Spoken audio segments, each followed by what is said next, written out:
Hey there everyone, and welcome to another video. In today's video, I want to share with you some thoughts and ideas about how to approach the nodes moving into Aries and Libra. So the nodes are definitely a source of fascination and mystery through all ways that we look at astrology, no matter which branch you practice, no matter which sort of philosophy you've adopted. The nodes really do capture our fascination. They're mysterious, they're difficult to pin down, and they're mystical and magical and all of those things. Now, I'm not going to try and pretend I have all the answers, but I definitely want to share with you some perspectives and ideas and just some, maybe some ways to think about the nodes that maybe you have yet to approach the nodes before. So this weekend, the nodes are going, well, very soon, the nodes are going to shift from Taurus and Scorpio into Aries and Libra. So we're moving collectively, perhaps from the idea of, well, I mean, this never really changes, but the focus is going to move ever so slightly away from resources and survive, emotional complexity and practical needs versus moving into the dynamic of relationships and relating. And so the nodes of Aries and Libra, the axis of Aries and Libra is very much about the axis of relating. And so the nodes are going to move in on the 18th of July here in Australia, and in other parts of the world that will be the 17th. And so the nodes are going to last there for about 18 months. And that is going to be the territory in which we're going to experience eclipses over the course of this cycle.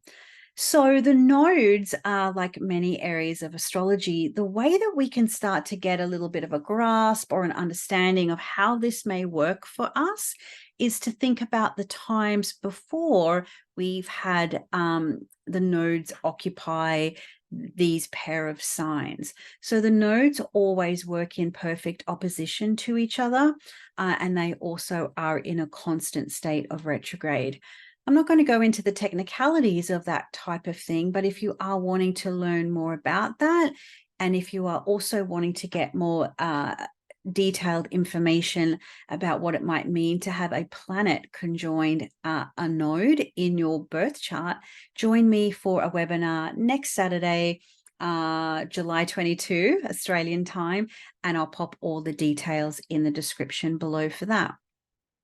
So the last time we had the nodes occupy these houses these signs were in between February 2014 to November 2015.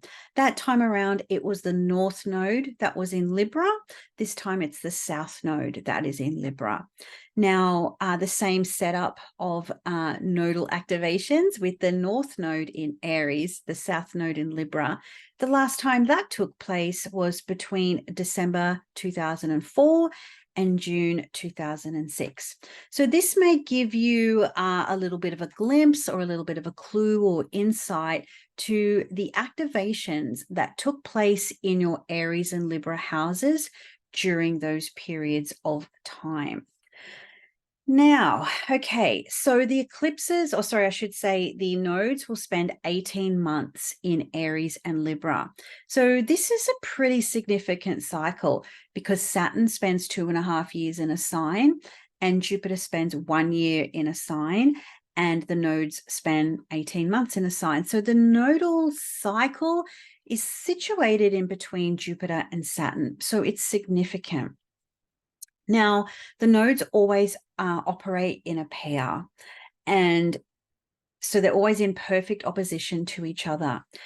Now, there are some ideas in astrology that speak to the idea of if you just lean into the North node and the qualities or the attributes that are described by the North node, and then perhaps let go of or leave behind the tendencies that are described by the South node, then you're going to like level up spiritually or evolve, or I don't know, find your happiness or your true node, or I shouldn't say your true node, sorry, your true north.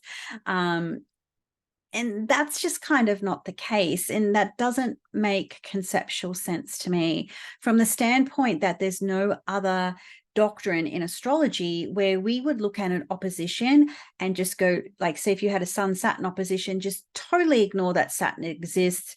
Don't do any responsibilities. You've done responsibilities in a past life. Now you just need to play, have creative expression, and just shine like a diamond, right? So there's nowhere in the astrological doctrines that would suggest that type of remedy. But there are some branches of astrology that sort of promote that way of thinking. Now, even though I don't agree with it, I can see where those perceptions or those ideas come from. But I would challenge you to perhaps go beyond that, because anyone with an opposition in their birth chart knows that there's a constant dance between the two. So sometimes there will be a more predominance on a south node influence and more predominance on a north node influence. So there's the suggestion of balance. And when we're dealing with the nodes, what we're thinking about is how can we make these polarities, maybe not so much balance them, but dance with them with ease and flow, and understanding the unique dichotomy that each of them bring. And so it's about maybe not being either or, but how it can be both and suggest and sort of maybe tune in or tap into the times and recognize when maybe you're doing one more than the other. And so that's what I would challenge you to lean into a little bit more as we dance through the nodal journey of Aries and Libra. And I'll get to that, those suggestions in a moment. Now, what I also want to express is the idea of, I don't think there are many known cultures of the world, ancient cultures that is, that doesn't have some type of dragon, serpent, demon that has been slain, or that encircles the earth and devours the moon or the sun, or is going to unleash Ragnarok upon us. The Nordics have their Jormungandr, the Vedics have their Rahu and Ketu, which is probably what many of us are familiar with, describing the north and the south node as well. And so we get this idea from some of these ancient stories that the north node is like a headless dragon or a headless serpent that just unconsciously devours, and it's ambitious and it's goal driven, and it can be greedy as well, like anyone who has insatiable desire or any insatiable hunger that they're trying to satisfy, it's never really satisfied when it's just a head without a body. There's nowhere for that content or those materials to go. It's almost like a teenager that's ravenous and you know, with hollow legs, and you can't fill them up. Now, the South Node, on the other hand, speaks more to what is done when you are filled up, and that is the process of excretion, or letting go, or surrendering, or a closing of a chapter. It can take many, many forms. So there is this continual cycle here of ingestion and release. And this can be literal, of course. You know, we consume things, we throw things away, we consume things, we excrete them. And what we do with the excretory process, when that is not wasteful, it can be the compost that helps fertilize the soil for the next cycle of growth. And this is where the South Node can be done very effectively, and letting go with intentionality or purpose, as well as consuming with purpose and intention as we move forward. So the nodes are, they're very much a source of fascination in all areas of astrology and throughout history. So they are linked to the ideas of disruption and chaos, to a certain order. Now, when we have nodes travel through a pair of houses in our birth chart, this is where we can feel a little bit chaotic. This can be where changes happen faster than we may experience, where we are learning to dance with shadows and with light. Because wherever the nodes go, eclipses follow, and eclipses talk about, or they show us a light source that is seen, temporarily becomes unseen or blocked, and then is seen again. And so the nodes invite us on this dance of visibility and invisibility, of gain and loss, of maybe karma and dharma, of tides rising and falling, of fortunes rising and falling. And they are also in perfect unison with each other all of the time. So the nodes are very deep and they're very complex. So they are moving through the axis of relationships, Aries and Libra. So in this particular cycle, what makes it unique from the last Aries Libra cycle is that this time around, it is the North Node that is moving through Aries. Now, the North Node, in some traditions, is actually considered quite malefic. In others, it's considered more benefic. Now, like all things in astrology, you've got to put it in context. There are some things that would be nice to see amplified, exaggerated, or insatiable, things that are going to grow and amplify and get bigger. That might be our bank balances. That might be opportunities. It may not be our waistlines or an ill health diagnosis. Conversely, the South Node can be a little bit of a drop in energy for sure. It can certainly be an area where life can feel a little bit thin on the ground. But sometimes when that happens, we can reorientate with more intentionality, with more purpose. When we lose something, sometimes we can see maybe the spiritualizing influence that can have on us. It can help redirect and reorientate us. It's also important to think when these nodes are in perfect opposition to each other, and the North Node is where we get filled up, and then the South Node is where we let go of. We can only let go of something that's already filled, of something that we've had our fill of, or something that's already been overdone. It reminds me a little bit of the idea you can't kill what you cannot, you didn't kill what you didn't create. So you can't let go of something you never really had. So that's an interesting concept to explore or to consider as well.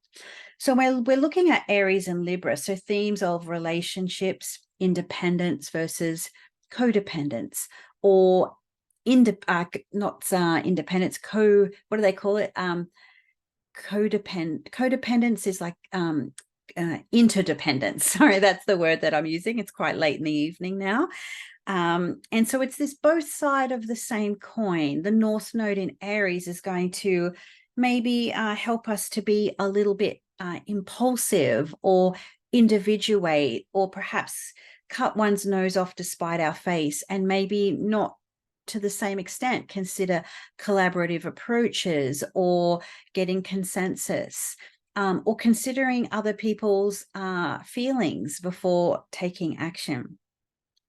So the North Node may also ask us to consider taking action in an area where we may have spent too much time gaining consensus from others, or taking actions where we've wanted to fit in, as opposed to wanting to be spirited or independent, or take action that might be a little bit risky. So the North Node is going to add a little bit of that fuel to the fire, to the Aries area of our life for the next 18 months. there is going to be a little bit more impulsive action there, maybe taking more risk, maybe not thinking about the consequences of action before taking it. You know, there's a real pure shot of energy when we talk about Aries. That, you know, they shoot from the hip, they go for the jugular. It is very, it's not calculated in any way. Whereas, Libra can sort of be a little bit more bitchcrafty, right? They can calculate their moves and be a little bit more strategic. So it's not about just going out there and doing all the Aries and not care, but it's about how can we take the wisdom of Libra and remember that Saturn is exalted in Libra. So taking the wisdom, taking the right approach, or maybe taking a more balanced approach and considering those things. And then perhaps once those ideas are considered, or you've considered diplomatic relations in a particular area of your life, and then taking that action. So in some ways, the North Node is inviting us to get a little bit more hungry for action or independence, but at the same time, not cutting your nose off to spite your face. And then how can we look at the South Node and follow your own ideas, maybe take the inspiration and ideas from other people, but not let that guide your actions or dictate your actions. Maybe not let that guide what you actually want to do. So in some ways, if I was to encapsulate this transit, in some circumstances, obviously in not all circumstances, this cycle may be a little bit about how can you adopt the approach of asking for forgiveness rather than for permission, which is one of my favorite things to do. It may not be right for everybody else, but you know, it is a dance. There's always going to be circumstances where we need to take the diplomatic approach, despite the action that we might want to take. And then there's going to be situations where you just go, no, I don't actually care what anyone thinks. And I'm just going to do what feels right for me, and the action that I want to take. But the idea with this video is to also understand that it's a pendulum and it swings back and forward. And the nodes are nodes of fate. They are knots that tie up the orbit of the sun, the moon, and the earth. So the actions that we do and we don't take in either equation, they still will affect other people. Taking no action can sometimes be as problematic as taking the wrong action, or you know, not doing anything at all. So that's going to be a little bit of something to think about as we move into these nodal shifts. How can you make healthy compromises, not cutting your nose off to spite your face, taking the wisdom of experience and other people's ideas and opinions, and let that maybe fuel your fire in another area of your life. There's so much to talk about the nodes, and there's so much to talk about this particular transit of the nodes. But of course, if you would love to dive in a little bit more deeply as to what the nodes might mean in your birth chart, especially if they're conjoined another planet, I would love to have you join me in the webinar next week, and the details of that will be in the description box below. So until next time, I hope you have a lovely new moon in Cancer, as well as enjoy this ingress of the nodes into your Aries and Libra houses for the next 18 months. So until next time, I look forward to seeing you then.